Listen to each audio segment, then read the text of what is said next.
There are fears over proposed cuts to the funding of projects aimed at tackling gang violence in the capital. One council has been told they may lose up to £250,000 of funding next year for a scheme that's only been up and running for 6 months.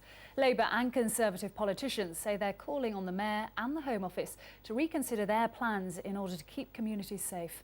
Aisha Baksh has more.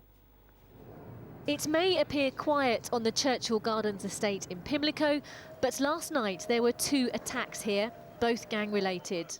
I wouldn't say that there were more gangs, but there's definitely been an escalation in the violence. One young person was stabbed, another assaulted and threatened with a knife. Outreach worker David Savizon was there within minutes.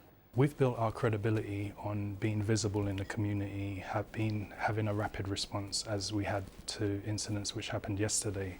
So without that, the community is basically left with only having the police. So we are not the police, but we operate underneath that, and we are able to make contact with these young people. He's been working as part of a team set up 6 months ago in response to an increase in local gang tension. The funding came from the Mayor and Home Office, but come next year, 3/4 of that grant could go. It would have a massive impact. The work that we've done so far has really laid a foundation for moving forward. It'd be a great shame, but it would be missed, and the community would actually feel it. The local Conservative-controlled council admits if the money goes, it will have to be found elsewhere. There's going to be more and more pressure on our funding, and we are determined to continue the work that we're doing with serious youth violence because we think it is such a priority. The Met Police estimate there are some 5,000 people involved in gangs across the capital.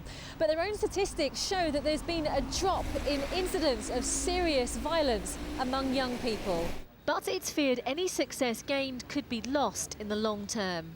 Surely, as we know, early intervention pays off. It's a good thing, but it actually saves money in the medium term. It's a very, very short-sighted thing to cut off the investment in stopping this gang and serious youth violence now.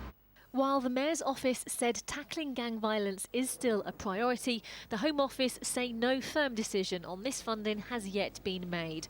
Aisha Baksh, BBC London News, Pimlico.